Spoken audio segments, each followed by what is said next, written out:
আপনারা কি ভয় পাবেন? কেউ হুমকি দিলে ভয় পাবেন? ভোট আমার ইমানে আমানত, ঠিক না বেঠে? এটা আমি শুনেছি আজকে নাকি অনেককে আসতে বাধাও দিয়েছে। অনেকে বলছে যে এখানে মোমবাতির প্রচারণা হবে, তোমরা ঘর থেকে বের হয়ে আসো না। এরকম নেতৃস্থানীয় ব্যক্তিবর্গের মাধ্যমে মানুষকে বন্দী করে রাখা হয়েছে। একটা কথা মনে রাখবেন, হাত বান্ধিবি, পা বান্ধিবি, মন বান্ধিবি কেমনে? মন বাঁধা যায় না, মন বাঁধা যায় না। যে কাকে ভোট দিবে তার ভিতরে লালন হয়ে গেছে। মোমবাতি যেমন করে নিজের জ্বলে, নিজে গলে আরেকজনকে আলোকিত করে, ইনশাল্লাহ মোমবাতির সমর্থকরা নিজের ঘাম ঝরিয়ে ওই শৃঙ্খলের মানুষগুলোকে বের করে রাজপথে এনে শান্তির স্লোগান দিবে ইনশাআল্লাহ। আসন্ন ত্রয়োদশ জাতীয় সংসদ নির্বাচনে হবিগঞ্জ ৪ চুনারঘাট মাধবপুর আসন থেকে সন্নি জোট সমর্থিত বাংলাদেশ ইসলামী ফ্রন্ট মনোনীত মোমবাতি প্রতীকে নির্বাচন করছি। প্রচারণার অংশ হিসেবে সকাল থেকে এই পর্যন্ত অনেকগুলো প্রোগ্রাম শেষ করে এই মুহূর্তে এটি গুরুত্বপূর্ণ জায়গা পার্কুল চা বাগান। সেই পার্কুলের একটি প্রবেশদ্বার, সেখানে দাঁড়িয়ে আমি কথা বলছি।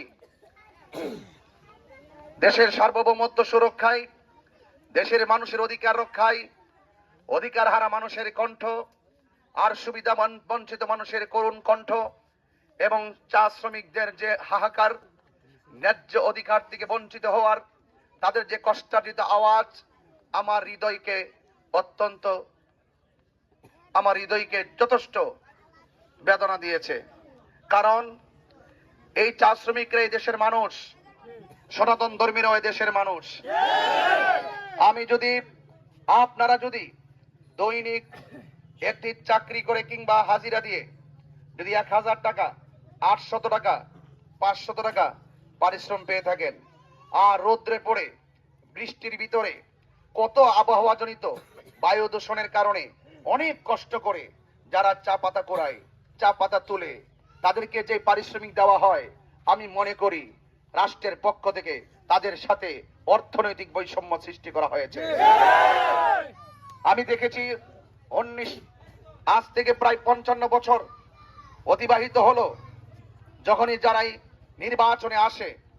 নির্বাচনে এসে আপনাদেরকে বড় বড় আশ্বাস দেয়, আমি এটা করে দিব, আমি ওটা করে দিব, আমি এই করব সেই করব, অনেক কথাই তো বলে। আপনারা শুনেন না এই কথাগুলো?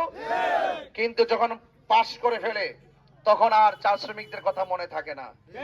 আর মনে থাকবো কিভাবে? তারা তো এই যে আমি আজকে যেখানে দাঁড়িয়েছি এমন উপর জায়গায় দাঁড়িয়ে দাঁড়িয়ে বক্তব্য দেয়, কিন্তু ওই যে ভিতরে যে মানুষগুলো কষ্ট করে, রাস্তার জন্য যে কষ্ট করে, শিক্ষার জন্য যে কষ্ট করে, স্বাস্থ্যের জন্য যে কষ্ট করে, তারা যে চা পাতা তোলে, দিন রাত যে পরিশ্রম করে, পানির সংকটের মধ্যে যে তারা ভুগে, এই সমস্ত কষ্টের কথাগুলো তারা গবেষণা করে না, না করে উপর থেকে কিছু কথা বলে চলে যায়। এই জন্য পাশ করার পরে ওই মেহনতি মানুষের পাশে তারা দাঁড়াইবার সময় পায় না। এই জন্য আমি আজকে সারাদিন ৪ ঘন্টা মোটর সাইকেল দিয়ে বাগানের ভিতরে ঘুরেছি। আমি এমনও দিন গিয়েছে ৮ ঘন্টা মোটর সাইকেল দিয়ে ঘুরেছি। একজন আমাকে প্রশ্ন করলো যে আপনি নির্বাচন করতে আসছেন, আপনি যেভাবে ঘুরতেছেন এইভাবে তো ঘুরলে আপনি অসুস্থ হয়ে পড়বেন। তখন আমি তাকে উত্তর দিয়েছি, আমি ইচ্ছে করলে বাগানের মানুষগুলোকে গাড়ি দিয়ে ভরে আমি একটি গুরুত্বপূর্ণ জায়গায় মাঠে নিয়ে বক্তব্য দিতে পারতাম। আমি একটি মাত্র কারণে এই মোটর সাইকেল দিয়ে রাস্তা অতিক্রম করে তাদের বাড়ি বাড়ি যাচ্ছি, তাদের কষ্ট দেখার জন্য। রাজনীতি তাদের জন্য যারা মানবতার জন্য কথা বলে, রাজনীতি তাদের জন্য যারা মেহনতি মানুষের পক্ষে কথা বলে, রাজনীতি তাদের জন্য যারা মানুষের কষ্ট ক্লেশ দূর করে মেহনতি মানুষের পাশে থেকে মেহনতি মানুষের মুখে হাসি ফোটায়। এই জন্য আমি মানবতার রাজনীতি করতে এসেছি। আমি আপনাকে ভুয়া কিংবা মিথ্যা আশ্বাস দিব না, মিথ্যা আশ্বাস দিয়ে আপনাকে প্রতারিত করব না। কারণ বিগত দিন থেকে এই পর্যন্ত যতগুলো মানুষ নির্বাচিত হয়েছেন তারা বারবার চা শ্রমিকদেরকে আশ্বাস দিয়েছেন। আশ্বাস দেওয়া মানুষগুলোর কাছে বারবার চা শ্রমিকরা বিশ্বাস হারিয়েছে। আমি আপনাদের কাছে বড় লেকচার দিব না, বড় আশ্বাস দিব না, তবে এতটুকু বলে দিয়ে যাই, আমি যতটা সমস্যা ফাইন্ড আউট করেছি, যতটা সমস্যা আপনাদের সামনে তুলে ধরেছি, আপনাদের প্রত্যেকটা সমস্যা দূর করাই হলো আমার প্রতিশ্রুতি।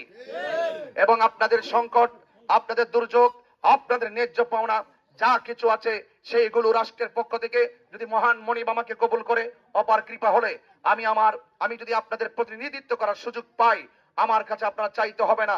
আমি আপনাদের সকল সমস্যাগুলো নোট করেছি। আজকে যখন আমি এক জায়গায় গিয়েছি, আমি কিন্তু কাগজ কিন্তু নোট করে করে নিয়ে আসি। এই কাগজ নোট করে এসে আমি কিন্তু এটা গাড়ির ভিতরে রাখি, আমি ফাইলবদ্ধ করি। কারণ যার যে এলাকার সমস্যাগুলো যদি আমি লিপিবদ্ধ করে রাখি, তাহলে আমার কাজ করতে সুবিধা হবে। কথা বলেন ঠিক না বেঠিক? আর এমনি লেকচার দেওয়া যায়, এই লেকচারে কিন্তু সব সমস্যার সমাধান হয় না। এই যে দেখেন, আমি কিন্তু আরেকটা আজকে কিন্তু একটু আগে আরেকটা বাগানে গিয়ে আসছি। এটা হলো পুরান হাতিমারা চা বাগান। পুরান হাতিমারা চা বাগানে গিয়েছি। তারা শিব মন্দির, দুর্গা মন্দির, কৃষ্ণ মন্দির, সুতাপাড়া থেকে হাসপাতাল থেকে হাতিমারা রাস্তা পর্যন্ত তারা আমার কাছে আবেদন করেছেন। এইভাবে আমি প্রত্যেকটা ফাইন্ড আউট করে করে আমি ফাইলে রাখতেছি। কেন রাখতেছি? আমি দেখিয়ে দিতে চাই, মানুষের পক্ষে কথা বলে মানুষের উন্নয়নে কাজ করতে গেলে টাকার চাইতে বড় একটা মনের প্রয়োজন হয়। কথা বলে ঠিক কিনা? আপনার যদি মন না থাকে, আপনার যদি মানুষের প্রতি দরদ না থাকে, আপনার যদি মানুষের প্রতি ভালোবাসা না থাকে, তাহলে আপনি অনেক সময় দেখবেন, আপনি যত ক্ষমতায় যান না কেন, আপনি যতই দায়িত্ব পান না কেন, আপনার সুন্দর মন না থাকলে আপনি মানুষের পাশে দাঁড়াতে পারবেন না। এই জন্য আমি আপনাদেরকে দার্থহীন ভাষায় বলতে চাই, আপনাদের দায়িত্বশীল লোক এখানে আমার দাদা আছেন, খুব মহব্বতের মানুষ, এবং আমাদের মেম্বারও আছেন, আমার এক বোন আছেন, এবং আরো অনেক দিদিরা মাসিরা তারা কিন্তু দাঁড়িয়ে আমার কথা কিন্তু শুনছেন। অনেক দাদা ভাইরা আসছেন। আমি সকলকে বলছি, এখানে ম্যাক্সিমাম সনাতন ধর্মের অনেকগুলো লোক কিন্তু কথা শুনছেন। আপনারা জানেন, আমি বারবার বলেছি, হিন্দু মন্দিরে যাবে, বৌদ্ধ পেগোডায় যাবে, খ্রিস্টান গির্জায় যাবে, মুসলমান মসজিদে যাবে, যার যার ধর্ম পালন করবে, কেউ কাউকে বাধা দিবে না। রাজনীতি হবে মানবতার। যেই রাজনীতি মানুষকে পেশি শক্তি দিয়ে যদি মানুষের কণ্ঠকে রুদ্ধ করা হয়, পেশি শক্তি দিয়ে যদি মানুষের কণ্ঠকে রুদ্ধ করা হয়, মনে রাখবেন, আপনাকে যারা ভয় পায়, মনে রাখবেন আপনি এখনো ভালো রাজনীতিবিদ হতে পারেন নাই। রাজনীতিবিদ হলো তারা যাদেরকে ভয় না পেয়ে মনের কথা ওপেন খুলে বলবে, পাশে চেয়ারে বসবে, একসাথে চাটিতে বসে খাবে, একসাথে পার্টিতে বসে খাবে, যেই কোন মুহূর্তে ঘরে গিয়ে দুঃখের কথা বলবে, আপনার সুখ দুঃখে আপনার বাড়ির পাশে আসবে। এটাই হলো রাজনীতিবিদদের চরিত্র হওয়া উচিত। কথা বলে ঠিক না? আপনি আপনার প্রচার করেন। আমি এখানে এসে শুনেছি, আমাদের অন্যান্য আমার প্রতিপক্ষ যারা আছেন, তারা অনেক সময় আমাদের প্রচার প্রচারণায় বাধা সৃষ্টি করছে।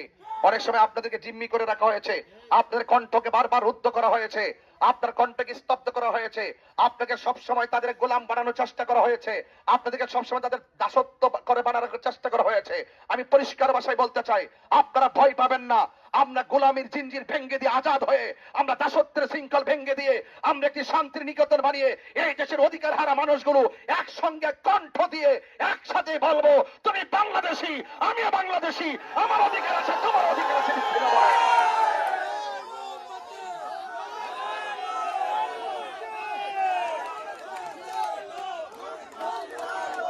আমার ভাইয়েরা, আমরা শান্তি চাই। দিদিমারা শান্তি চান না? আপনারা শান্তি চান না? আপনাদেরকে প্রতিদিন আমি খাবার এনে দিব, আপনারা চান না?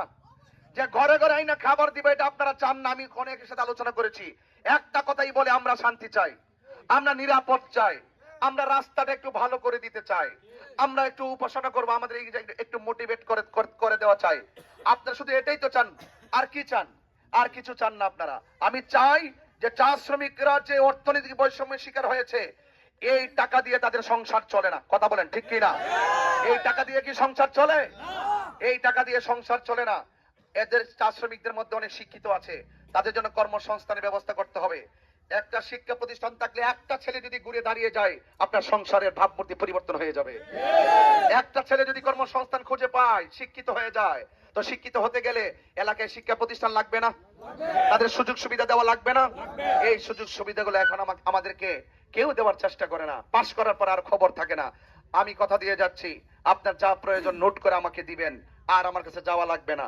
আমি ঘরে বসে থেকে যদি মহান মনিব আমাকে অপার কৃপা হয়, তাহলে আমি কথা দিয়ে যাচ্ছি, আপনি যে নোটটা দিবেন, আর আপনাকে যেতে হবে না। এই নোট দেখে দেখে রাষ্ট্রতন্ত্রের গুরুত্বপূর্ণ জায়গা থেকে যে বাজেট আসবে, এই বাজেটটা সুষম বন্টনীতির আলোকে আপনার প্রত্যেকটা দাবি শতভাগ পূরণ করার প্রতিশ্রুতি দিয়ে যাচ্ছি। আপনারা কি মোমবাতির পক্ষে আছেন? আমরা শান্তি চাই কি চাই না? আমরা সম্প্রীতি চাই কি চাই না? আমরা নিরাপদ জীবন ব্যবস্থা চাই কি চাই না? আমাদের যে পানির সংকট আছে, ডিপ থেকে শুরু করে যে পানির সংকট গুলো আছে, এই সংকট গুলো দূর করতে চাই কি চাই না? আরে বৃষ্টি যখন আসে তখন বোঝা যায় মা বোনরা কত কষ্ট করে। মা চাচিদের কথা, মা মাসিদের কথা, কেউ দিদিদের কথা, তারা কেউ আর কিন্তু খেয়াল করে না। যারা যে চা পাতা তুলে তাদেরকে জিজ্ঞাসা করেন বৃষ্টি যখন আসে তখন কেমন লাগে, একটা রেইনকোটের কথা মনে হয়, এই রেইনকোটের কথা তারা কেউ চিন্তা করে না। আমি কথা দিয়ে যাচ্ছি আপনাদের প্রত্যেকের যে চাহিদা আছে, মা বোনদের রেইনকোট থেকে শুরু করে বুট সহকারে আমি প্রত্যেকটা জিনিস অত্যন্ত দৃঢ়তার সাথে আপনার হাতে তুলে দেব ইনশাআল্লাহ। সবাই আমার জন্য দোয়া করবেন, আমি আপনাদের আশীর্বাদ করলাম, আমার জন্য আশীর্বাদ করবেন। সবাই ভালো থাকবেন। সকল ব্যবসায়ীদের অনেক ব্যবসায় বিঘ্ন ঘটিয়েছি, এই জন্য আপনারা ক্ষমা সুন্দর দৃষ্টিতে দেখবেন। আমাদের পথসভায় আজকে যারা উপস্থিত হয়েছেন আপনাদেরকে বিদায় বেলায় কথা বলে দিয়ে বেরোবো। কেউ যদি কোনো হুমকি দেয় আপনারা কি ভয় পাবেন? কেউ হুমকি দিলে ভয় পাবেন? ভোট আমার ইমানে আমানত, ঠিক না বেঠে? এটা আপনি যাকে খুশি তাকে দিবেন, তবে সত্যের পক্ষে দিবেন ইনশাআল্লাহ, ঠিক কিনা বলেন? এই জন্য কেউ যদি কোনো হুমকি টুমকি দেয় ভয় পাবেন না, আমি আপনাদের সাথে আছি। আপনারা আমাকে বলবেন, আমি আপনাদের সাথে আছি। আপনাদের সাথে আপনাদের সুখে দুঃখে সব সময় আমি আপনাদের পাশে থাকবো। একটা কথা মনে রাখবেন, আমি শুনেছি আজকে নাকি অনেককে আসতে বাধাও দিয়েছে, অনেকে বলছে যে এখানে মোমবাতির প্রচারণা হবে, তোমরা ঘর থেকে বের হয়ে আসো না। এরকম নেতৃস্থানীয় ব্যক্তিবর্গের মাধ্যমে মানুষকে বন্দী করে রাখা হয়েছে। একটা কথা মনে রাখবেন, হাত বান্ধিবি, পা বান্ধিবি, মন বান্ধিবি কেমনে? মন বাঁধা যায় না, মন বাঁধা যায় না। যে কাকে ভোট দিবে তার ভিতরে লালন হয়ে গেছে। মোমবাতি যেমন করে নিজের জ্বলে নিজে গলে আরেকজনকে আলোকিত করে, ইনশাআল্লাহ মোমবাতির সমর্থকরা নিজের ঘাম ঝরিয়ে ওই শৃঙ্খলের মানুষগুলোকে বের করে রাজপথে এনে শান্তির স্লোগান দিবে ইনশাআল্লাহ। জয় জয় হোক মেহনতি মানুষের, জয় হোক চা শ্রমিকদের, জয় হোক মোমবাতি প্রতীকের।